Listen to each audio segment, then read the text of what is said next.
Assalamualaikum warahmatullahi wabarakatuh. Alhamdulillahirabbil alamin wassalatu wassalamu ala afdhalil anbiya'i wa mursalin amma ba'du.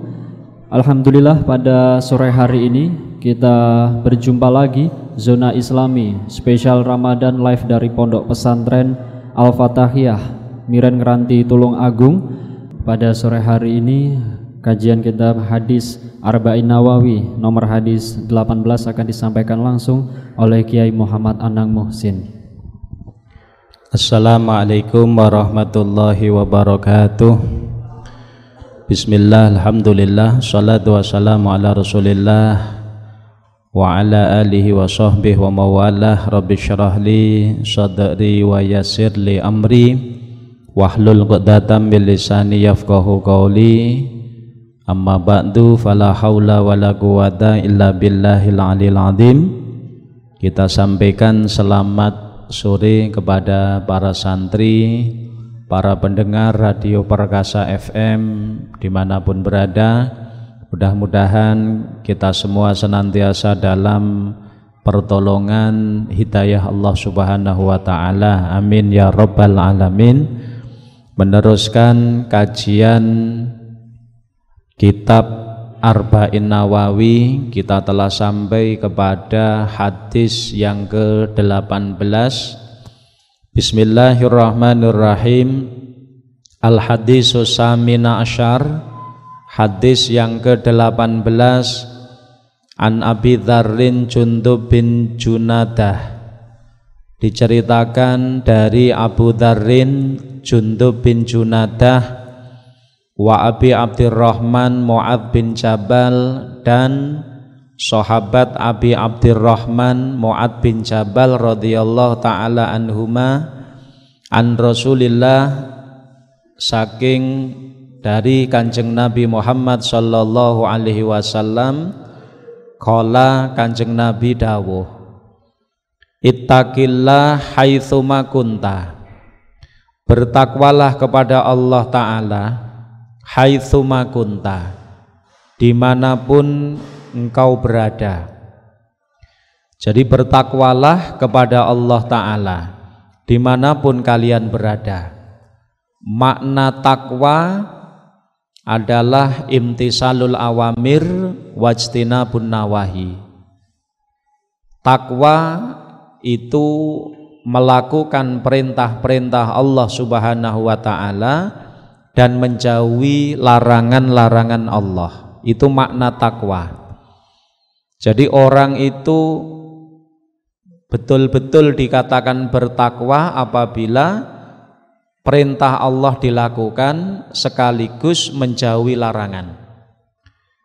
Berarti kalau ada orang melakukan perintah tapi larangannya juga dilakukan, itu belum takwa.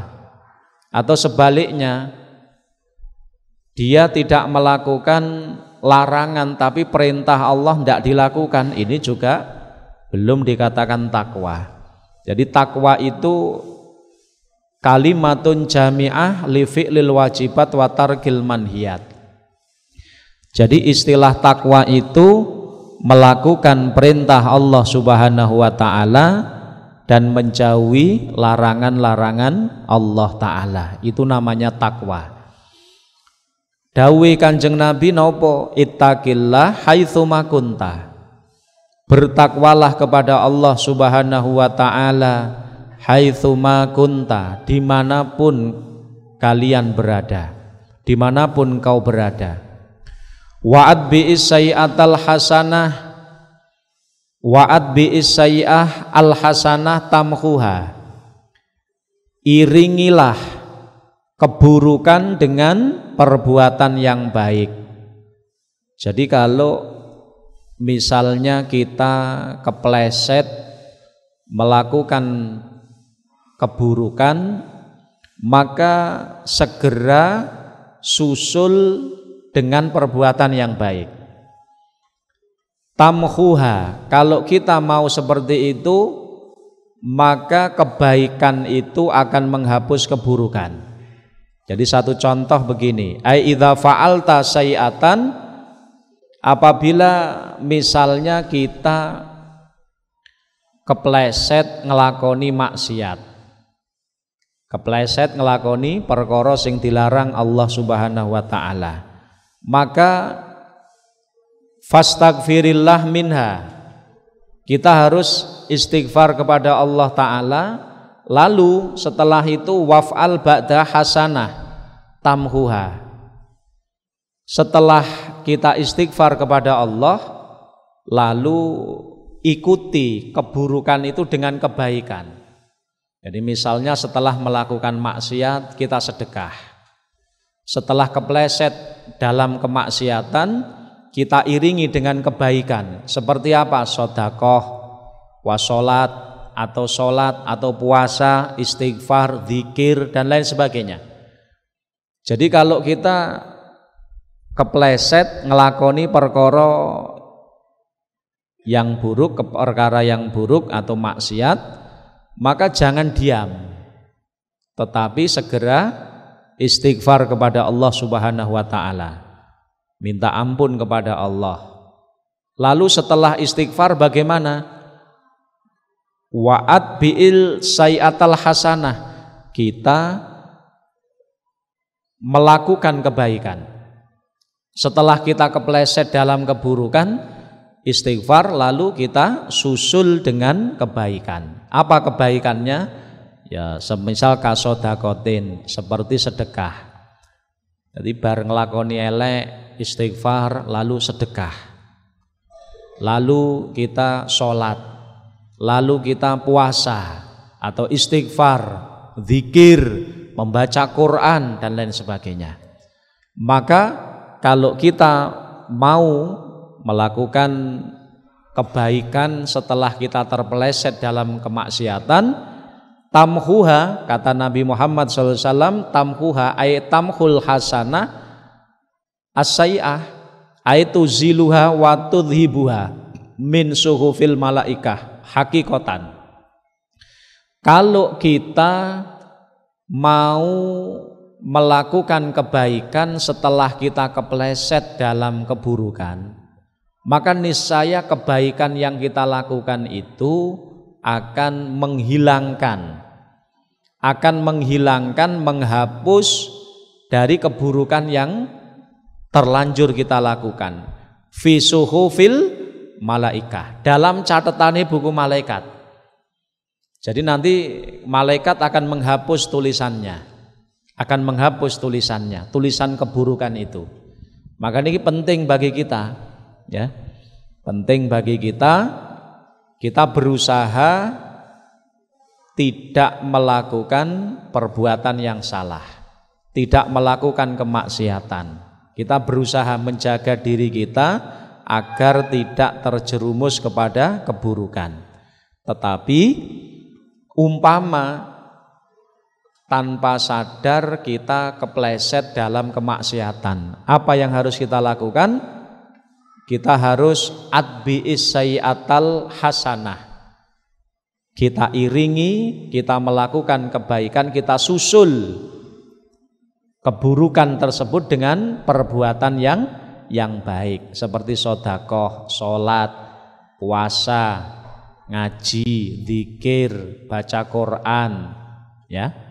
Nanti kalau kita bisa melakukan itu, tamhuha, niscaya kebaikan yang kita lakukan akan menghapus perbuatan buruk yang sebelumnya kita lakukan. Itu pentingnya kita melakukan kebaikan setelah terpeleset dalam keburukan. Wa'lam anna dhahira hadzal hadis yadullu ala annal hasanah la tamhu illa sayyi'atan wahidah wa in kanat al hasanah bi asyrin wa anna tad'if la tamhu illai as-sayyi'ah wa laisa hadza ala dhahiri balil hasanah al wahidah tamhu asyra sayyi'atin. Ketahuilah dohirnya hadis ini, dohirnya hadis wa'ad bi sayyi'atal hasanah tamhuha, dohirnya hadis tersebut menunjukkan bahwa satu kebaikan itu hanya akan menghapus satu keburukan. Meskipun satu kebaikan itu dilipat gandakan 10 pahalanya. Ini dohirnya hadis, tetapi walaisa hadza ala dohiri, tetapi yang betul pemahamannya hadis ini jangan dipahami dohirnya. Artinya bagaimana? Balil hasanah al-wahidah tamu asyra sayiat. Bahkan satu perbuatan baik ini akan bisa menghapus 10 keburukan. Ya. Jadi satu perbuatan baik akan menghapus 10 keburukan. Sebab nopo? Li'annal hasanah bi asyri amthaliha. Karena satu kebaikan itu dilipat gandakan 10. Satu kebaikan dilipat gandakan berapa? 10. Makanya satu kebaikan ini akan bisa menghapus 10 keburukan. Maka ini betul-betul kita ugemi dawuh Kanjeng Nabi ini. Jadi kita berusaha jangan berbuat maksiat. Kita berusaha jangan melanggar larangan Allah Subhanahu wa ta'ala. Tetapi manakala kita kepleset, terlanjur melakukan satu keburukan, maka kita jangan tinggal diam, jangan berhenti. Kita susuli keburukan yang kita lakukan dengan kebaikan. Setelah kita melakukan keburukan, kita susul keburukan itu dengan kebaikan, dengan sholat, dengan istighfar, dengan dzikir, dengan sedekah, baca Quran. Pokok begitu. Ketika kita kepleset dalam keburukan, langsung kita istighfar, lalu kita melakukan kebaikan, ibadah. Maka niscaya kebaikan yang kita lakukan itu akan bisa menghapus keburukan. Bahkan satu kebaikan itu akan menghapus 10 keburukan. Wa khaliqin nas bi khuluqin hasanin. Terusnya dawuh Kanjeng Nabi Muhammad sallallahu alaihi wasallam, nggih. Wa khaliqin nas, bergaullah dengan manusia dengan pergaulan yang baik. Jadi bergaullah dengan manusia, bergaullah dengan sesama dengan pergaulan yang baik. Ini perintah Nabi kita Muhammad SAW. Nah, pergaulan yang baik itu yang bagaimana? Pernah Sayyidina Ali bin Abi Thalib. Sayyidina Ali bin Abi Thalib pernah ditanya tentang hadis Nabi Muhammad wa khaliqin nas bi khuluqin hasanin. Jadi maksud daripada bergaul dengan masyarakat, dengan manusia, dengan pergaulan yang baik itu maksudnya apa? Sayyidina Ali mengatakan, nggih, muwafaqatun nas ma'adal ma'asi. Jadi bergaul dengan pergaulan yang baik itu artinya muwafaqatun nas. Jadi mengikuti tradisi yang berlaku, mengikuti sebuah kebiasaan tradisi yang berlaku di masyarakat, ya. Ma'adal ma'asi, selama kebiasaan itu bukan bentuk kemaksiatan.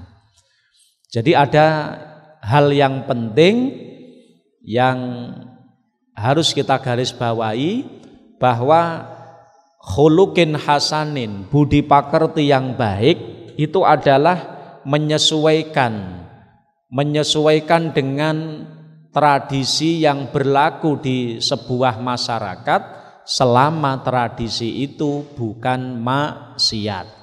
Kalau tradisi yang berlaku di sebagian masyarakat ini maksiat, maka kita tidak boleh untuk mengikutinya.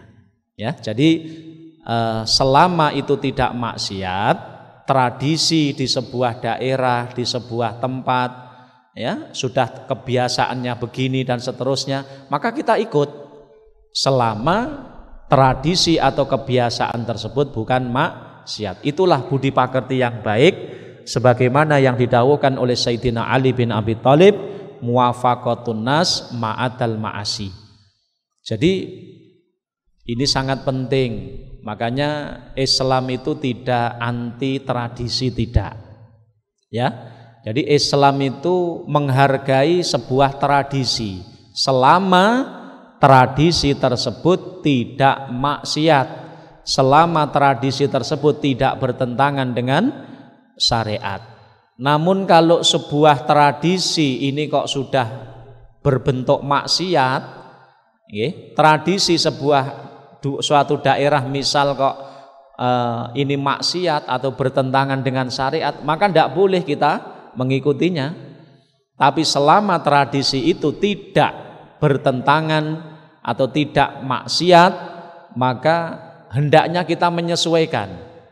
Ini yang dimaksud dengan pergaulan yang baik, khuluqin hasanin, itu muwafaqatun nas ma'adal ma'asi. Oleh karenanya kita sebagai umat Islam yang berpendidikan, hendaknya kita bisa memilah dan memilih mana tradisi yang betul dan mana tradisi yang salah.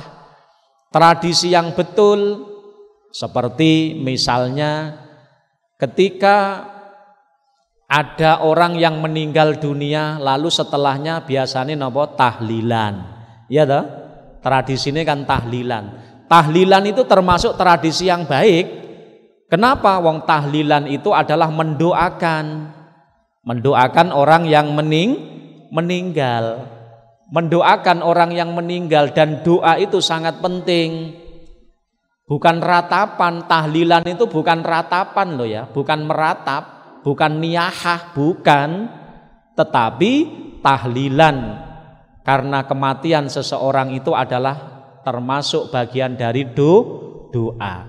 Bukankah di dalam sebuah kitab, dalam kitab Nihayatuz Zain, dalam kitab itu disebutkan Kanjeng Nabi Muhammad SAW dawuh, mal mayyit fi qabrih illa kal gharik al mughawwas yantadiru da'watan talhaquhu min ibni au akhi au sadiqin lah.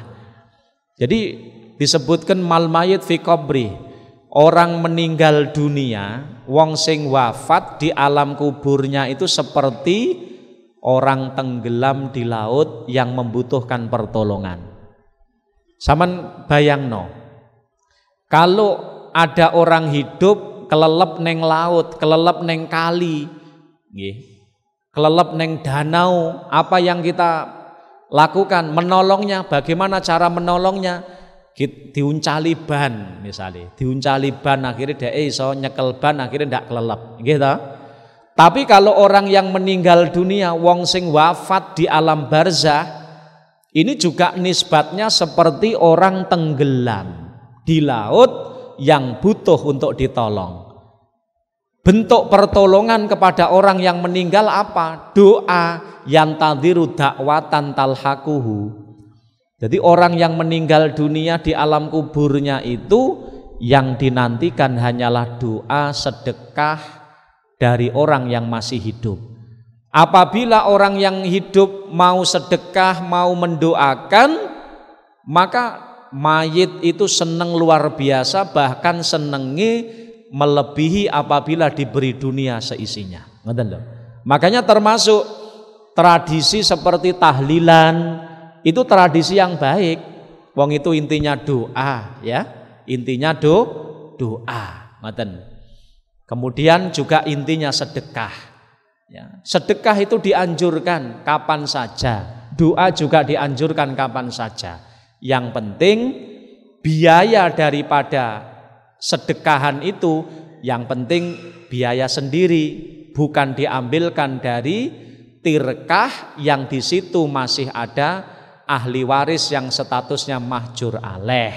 Nah, kalau ada misalkan orang meninggal, ada ahli waris yang mahjur alaih. Mahjur alaih itu orang yang tercegah tasarrufnya seperti anak kecil, orang gila gitu.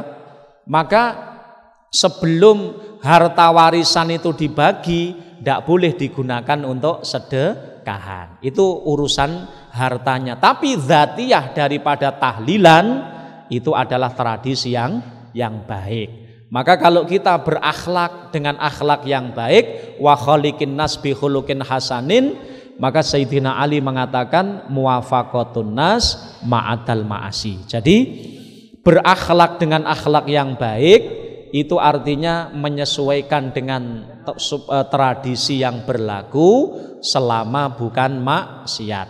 Kalau sudah tradisi itu misalkan maksiat, jangan diikuti. Contoh apa? Misalkan loh ya, ada sebuah tradisi ketika musim panen, misalkan masyarakat nyadran neng danyangan, misal. Maka ini bukan tradisi yang baik, jangan diikuti kalau begitu. Nyadran neng danyangan itu tidak boleh. Atau nopo misalkan sebuah tradisi nopo niku itu beras disebar, dibuang di jalanan. Ya, ketika ada kematian, ada mengiring jenazah, beras misal ya, dibuang di jalan-jalan. Loh itu idhaatul mal, itu bukan tradisi yang baik kalau begitu. Ataupun misalkan kita melihat sebuah nopo pertontonan, ada nopo niku isale konser goyang ngebor, ya toh. Ini bukan tradisi yang baik. Misalnya pas apa gitu enek acara orkesan lalu ikhtilat lanang wedok berkumpul desek-desekan. Nah, ini bukan tradisi yang baik. Jangan diikuti. Tetapi selama tradisi itu tradisi yang baik, maka berusahalah menyesuaikan. Itu maksud daripada khaliqin nas bi khuluqin hasanin, muwafaqatun nas ma'adal ma'asi, menyesuaikan dengan sebuah tradisi yang berlaku selama tidak maksiat. Jadi dari hadis Nabi Muhammad ini intinya apa? Hadis yang ke-18 mengarahkan kepada kita bertakwa kepada Allah, lakukan perintah Allah dimanapun kamu berada, jauhi larangan Allah dimanapun kita berada. Yang kedua, kalau kita kepleset ngelakoni perkara sing elek, segera kita susul dengan perbuatan yang baik. Kemudian yang ketiga, bergaullah dengan masyarakat dengan pergaulan yang baik. Bagaimana pergaulan yang baik? Menyesuaikan dengan tradisi, adat istiadat selama adat istiadat itu tidak maksiat. Itu kita mengikutinya. Termasuk tradisi yang baik adalah tradisi tahlilan. Kemudian tradisi di masyarakat kalau bulan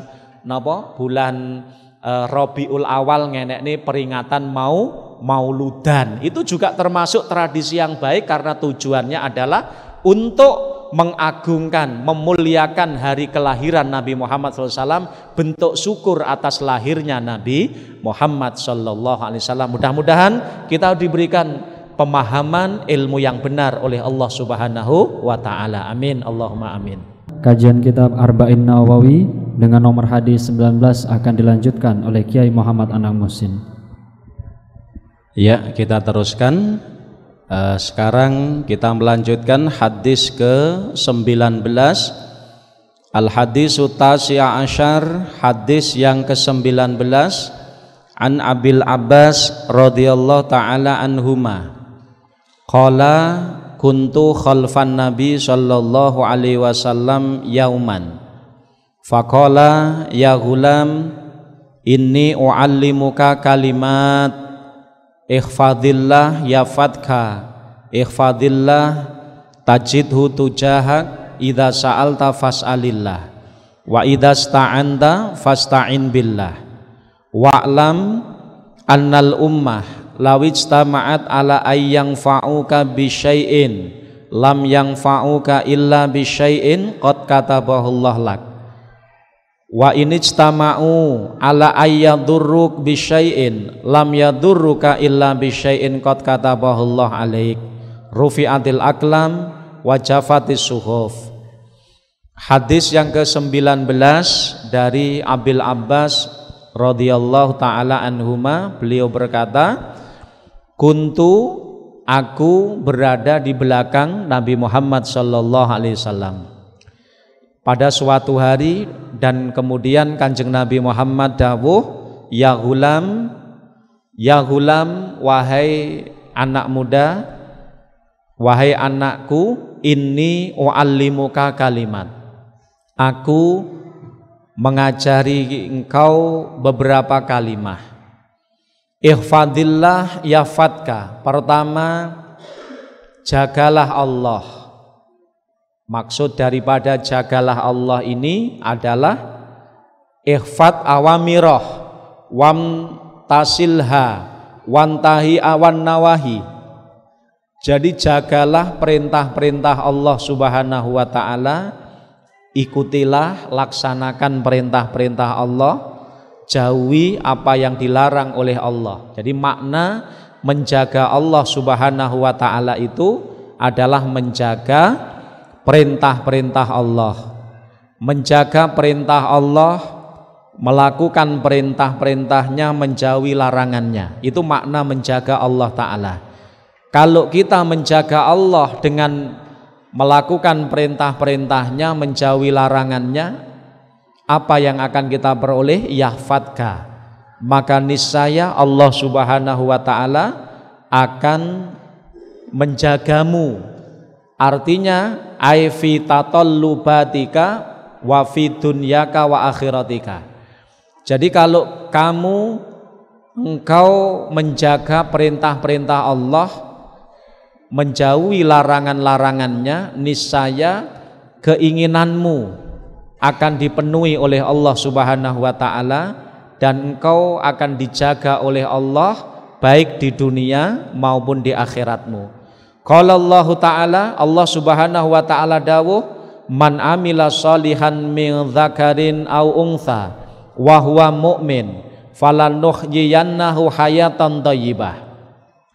Barang siapa melakukan amal soleh, baik laki-laki atau perempuan, dan dia beriman kepada Allah Ta'ala, maka kata Allah nopo, falanuhyiyannahu, maka sungguh akan aku beri dia kehidupan hayatan thayyibah, dengan kehidupan yang baik, dengan kehidupan yang enak.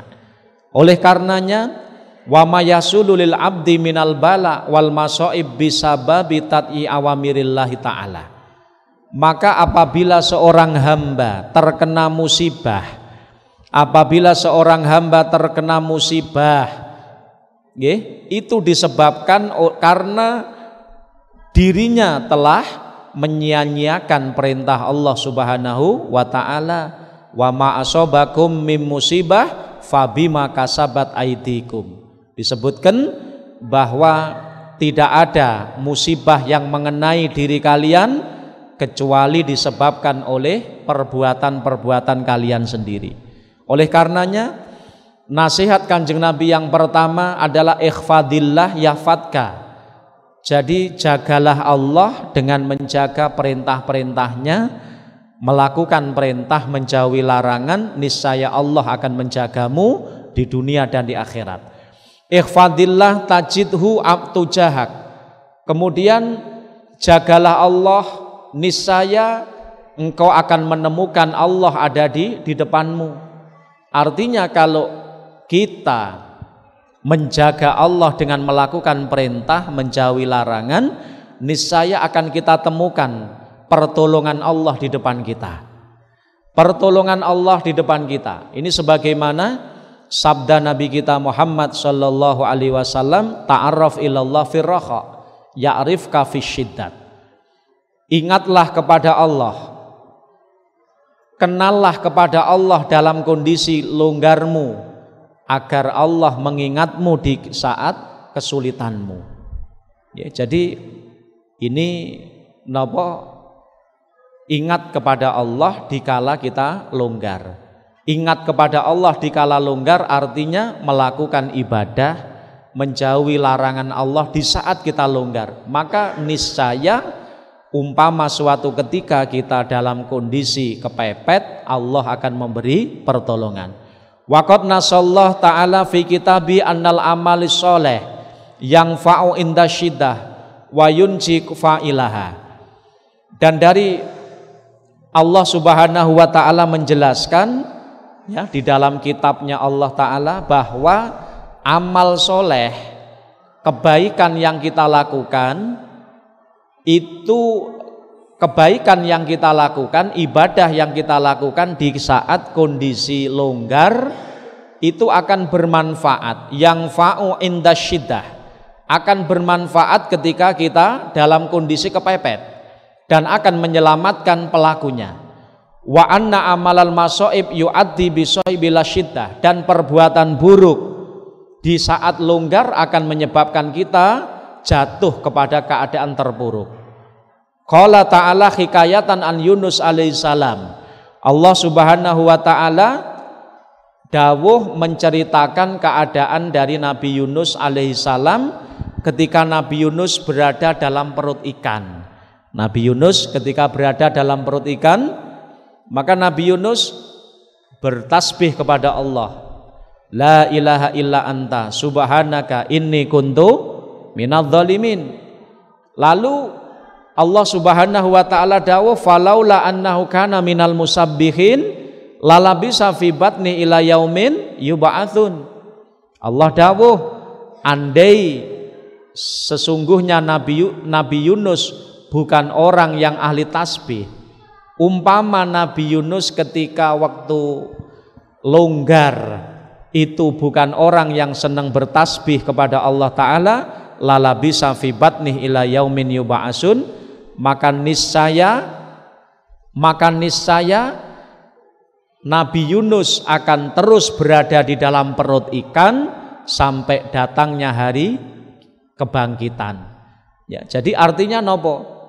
Coba kita pahami, Nabi Yunus alaihissalam ketika beliau dalam kondisi sehat, dalam kondisi beliau jembar, ya, ketika beliau longgar sehat, Nabi Yunus senang zikir, senang tasbih, la ilaha illa anta subhanaka inni kuntu minadz zalimin. Maka ketika suatu saat Nabi Yunus berada dalam perut ikan, dalam kegelapan di atas kegelapan, maka Nabi Yunus berdoa dan ditolong oleh Allah. Ditolongnya Nabi Yunus ini berkat apa? Berkat istiqomah Nabi Yunus zikir tasbih sebelum beliau berada di perut ikan. Ya. Umpama Nabi Yunus tasbihnya hanya ketika berada di perut ikan, tidak akan ditolong oleh Allah. Nabi Yunus ditolong oleh Allah karena beliau ketika belum berada di perut ikan dalam kondisi sehat, dalam kondisi jembar, Nabi Yunus orang yang ahli tasbih. Makanya kalau kita dalam kondisi sehat kok membiasakan ibadah, senang ibadah, senang ngaji, senang zikir, maka suatu saat kita berada pada kondisi yang kepepet, maka Allah akan memberi pertolongan seperti Nabi Yunus ini. Maka berusahalah untuk mempengibadah mumpung kita masih sehat. Ketika kita masih sehat, kita masih longgar, ya, kita masih jaya, maka taatlah kepada Allah, ibadah sing sregep, ngaji sing sregep, zikir sing sregep. Mbok menawa suatu saat kita berada pada keadaan kepepet, maka niscaya Allah akan memberi pertolongan. Beda dengan Fir'aun. Beda dengan Fir'aun.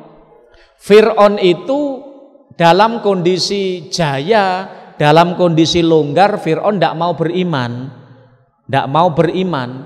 Tapi ketika Fir'aun tenggelam di Lautan Merah, baru Fir'aun menyatakan iman. Tapi tidak ada manfaatnya iman semacam ini.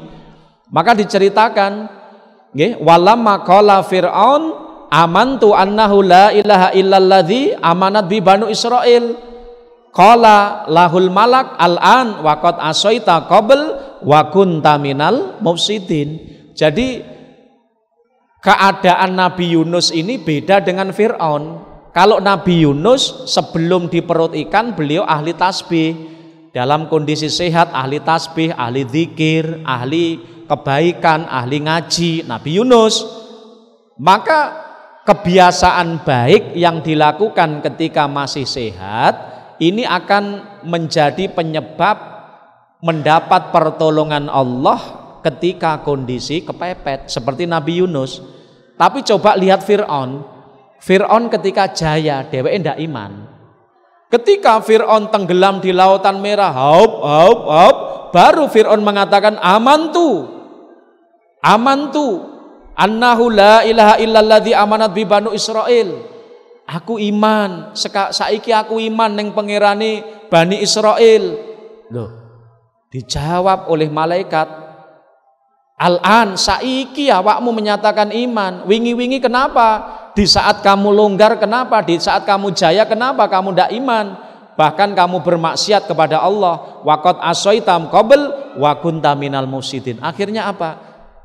Fir'aun tidak ditolong oleh Allah Subhanahu wa taala. Makanya dari sini kita bisa tahu bagaimana kita bisa tahu bahwa amal baik, ya, annal amal soleh yang fa'u inda syiddah.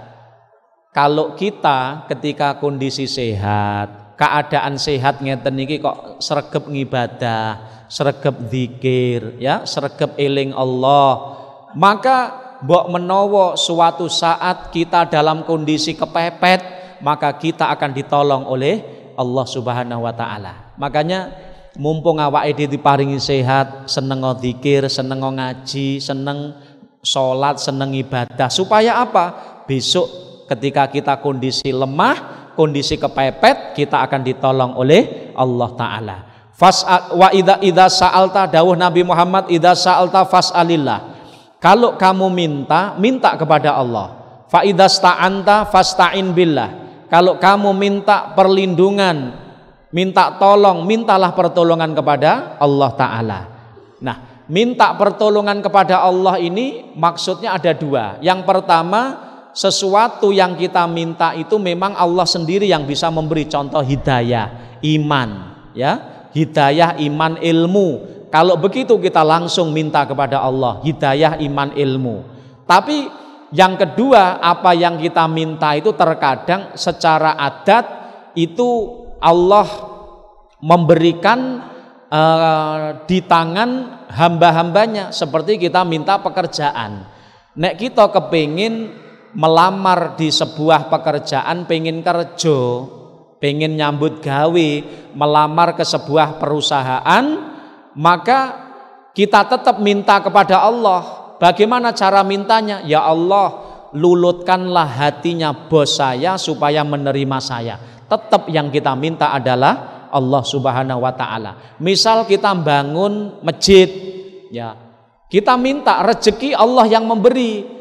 Lantaran hamba-hamba Allah yang kaya, maka kita minta kepada Allah, ya Allah, sambungkanlah hatinya orang kaya kepada kami. Ya Allah, sambungkan hatinya orang kaya kepada ahli-ahli surgamu yang kaya kepada bangunan ini. Maka Allah yang akan menyambungkannya.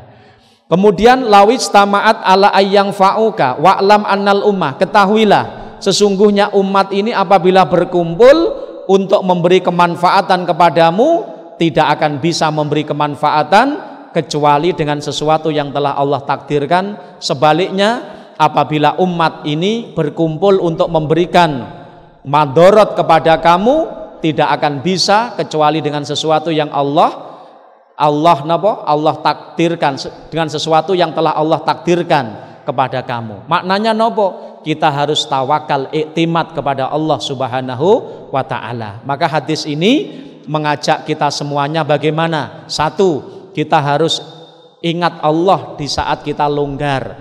Kita harus menjaga perintah-perintah Allah, menjauhi larangan Allah. Niscaya Allah akan memberikan pertolongan kepada kita.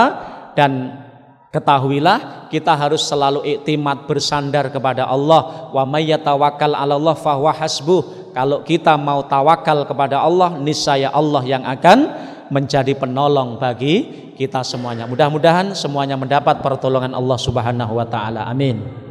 Amin ya rabbal alamin. Untuk sesi yang terakhir, semoga kajian ini bisa mendapat keberkahan dunia dan akhirat. Sebagai penutup akan disampaikan doa oleh Kiai Muhammad Anam Muhsin. Mari kita berdoa bersama, mudah-mudahan majelis yang mulia ini diterima oleh Allah Subhanahu wa taala. Kita senantiasa diberikan keberkahan umur, diberikan keberkahan rizki, diberikan keberkahan ilmu, ibadah kita diterima oleh Allah Subhanahu wa Ta'ala, dosa-dosa kita diampuni, kita selalu mendapatkan pertolongan Allah Subhanahu wa Ta'ala, diberi keselamatan fid dunya wal akhirah. Allahumma sholli ala sayyidina Muhammad wa ala ali sayyidina Muhammad. Alhamdulillahi rabbil alamin. Allahumma barik lana fi hayatina, Allahumma barik lana fi arzakina, Allahumma barik lana fi ulumina, Allahumma barik lana fi dzurriyyatina wa ahlina wa talamidina zaujatina auladina. Allahumma rzuqna ilman nafi'ah, amalan sholihan maqbula. Rabbana atina fid dunya hasanah, fil akhirati hasanah, qina adzabannar. Allahumma khtim lana bi husnil khatimah, na'udzubika min su'iha. Sallallahu ala sayyidina Muhammadin wa ala alihi sahbihi wasallam. Alhamdulillahi rabbil alamin. Assalamualaikum warahmatullahi wabarakatuh. Waalaikumsalam warahmatullahi wabarakatuh. Insyaallah besok kita akan berjumpa kembali live dari Pondok Pesantren Al-Fatahiyah. Sanggi Wahyu pamit undur diri. 96,8 Perkasa FM, nyalakan energi maju. Wassalamualaikum warahmatullahi wabarakatuh.